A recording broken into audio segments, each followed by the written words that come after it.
नमस्कार मंडळी. आज आमच्याकडे मायाकाच्या सुवासने आहेत. आमच्या जाऊबाई, मधल्या जाऊबाई, त्यांनी अशी चूल मांडली आहे विटांची.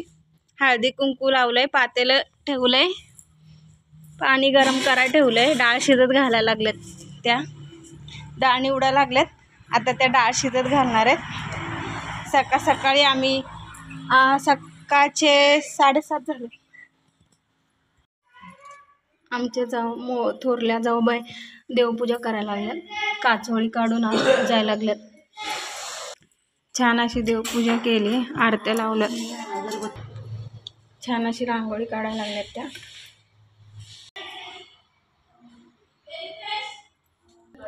छान अशी देवपूजा केली त्यांनी. मळवट भरले, देवपूजा चालली. 4 किलो डाळ घातली. ती डाळ शिजली. आता आम्ही ही येळवणी काढून घेणार आहे. ह्याचं सासूबाई पुरण घोटा लागल्यात. आता हे पुरण आटवायचंय. पुरण आटवल्यावर पुरण वाटून मग पोळ्या करायच्या. जावांचं चाललंय पीठ मळायचं.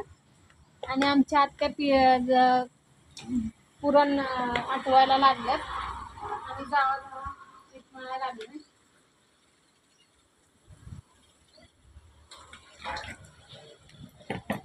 आता हे तेल लावून ठेवायचं. तेल लावून कणिक ठेवायची. नंतर बायका बोलून पोळ्या करायच्या. पोळ्या पण छान येतात. आणि बघा आता शिजायला लागलंय. शिजतंय ते चांगलं. त्याला खूप उशीर जाळ घालावं लागतं. पूर्ण पाणी आटोस तर हलवायला लागतं ते. आणि मग पोळ्या छान होतात, मऊसूत एकदम. ते सवासणीच्या पोळ्या असल्यामुळे आम्हाला एवढा मोठा मोठं करावं. जावा आणि आमची सासूबाई आम्ही पुरण वाटायला लागलो.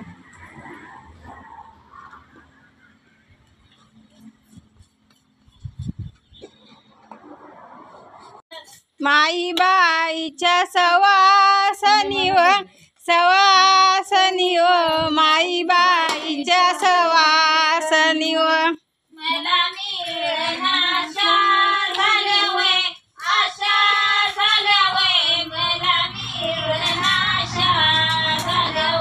मला मिळणं आशा झाल्यावर मला मिळणं आशा झाल्यावर.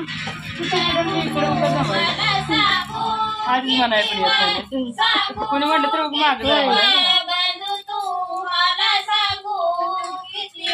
बंधू तू मला सांगू किती व बंधू तू मला सांगू किती व.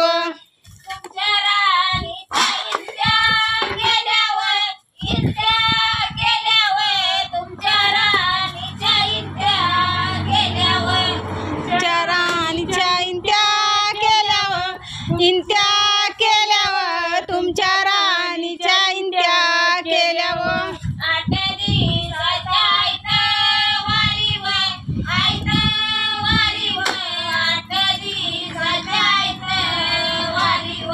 आठ दिवसाच्या आयतवारीव 8 दिवसाच्या आयतवारीव.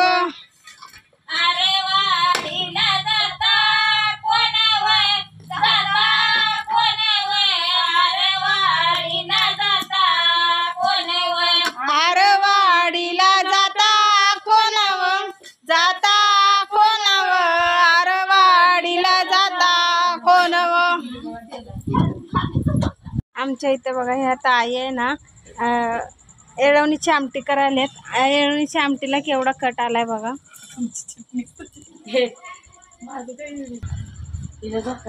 ताई भाताची तयारी करायला लागल्यात. त्या तांदूळ निवडायला लागल्यात. मला छान कट.